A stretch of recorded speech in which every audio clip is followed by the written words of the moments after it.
If you could clump offline businesses or brick and mortar businesses into one, how would they be different to DD for an online business? The main difference is that with an online business, you actually get a lot more data if you're smart enough to ask for it and smart enough to get it. Mm, So, what do I mean? So, on a brick and mortar business, when you try to figure out sales and marketing, which the most important things to understand revenue, and there's no EBITDA without revenue, you end up asking questions like, well, what is your marketing funnel like? What is your sales funnel like? Who does the sales? Who closes the business? Who's the account manager? And all that kind of stuff. But a lot of times you have to sort of ask, hope that you get a straightforward answer, try to check it as much as you can, but there's no direct linkage. It's not like, oh, we have a $500,000 Google ad budget, we have a 250K Amazon ad budget, and you can trace the person from the ad to the click, to the landing page, to the sales page, to the email, to the open, to the purchase, to the return, to their fourth purchase. And now I can do sort of customer acquisition costs, customer lifetime value, and all these kind of metrics that are really incredible to have. The other thing from a marketing perspective, you have sort of all the website visits, you have the keywords people are ranking for, you have the AdWords people are pushing on what they sort of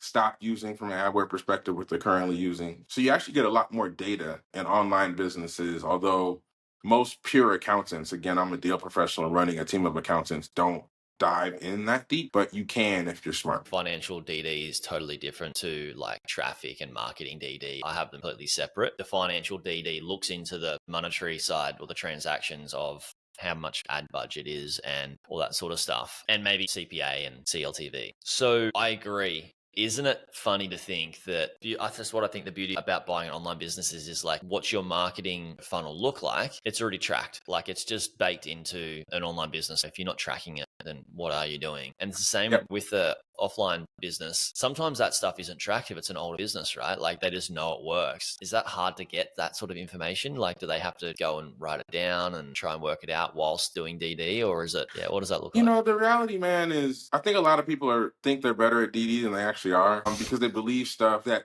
can't be proven, or believe stuff that's at best directionally correct, or Right. believe stuff before they've checked it, or believe stuff they're not an expert in. So, like, if you're an expert in digital marketing funnels and ads, and I try to question you as a medium dude that does some stuff, you're going to kick my butt. So, Hmm. if I ask the right questions, you're going to be able to run circles around me. So, in stuff that I'm not smart in, as a buyer or an advisor, I need to go get help. And I think what ends up happening is a lot of people will like, oh, let me get the checklist or let me ask Chat GPT. And those things only work if you know what questions to ask, you know how to check them, and you know if somebody's lying to you. For instance, in a brick and mortar business, the owner's always going to try to tell you that Sam, that they just hired 18 months ago, is the new salesperson. He does all the sales. But it's quite possible that Sam's an account manager. He calls on behalf of the owner. He does the owner's bidding. He collects the owner's sales, and he was brought in so they could sell the business without the owner. Well, you wouldn't know that if you don't know how to check it. And then in an online business, unfortunately, return on ad spend is a big dumpster fire. Attribution is a dumpster fire. Chat GPT and other AI agents are throwing a monkey wrench into SEO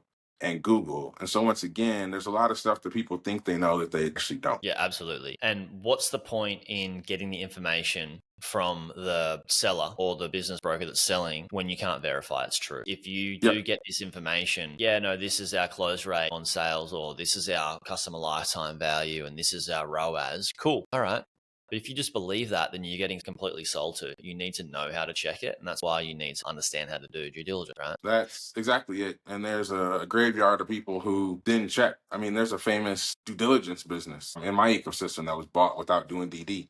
And the person that spoke about it publicly. And it's kind of Whoa. crazy to think that someone will buy a DD business to supply due Whoa. diligence to other people who didn't do due diligence themselves nor understand how to do it, and still really Wow. doesn't. But that's the kind of stuff that's happening right now. We're seeing a lot of business brokers and fake gurus starting biz buy sell equivalents. So sites that list deals, and what they're Yeah. trying to do is sort of, oh, we're trustworthy business And brokers, we so we're going to pre, yeah. pre-QOE these. Yeah.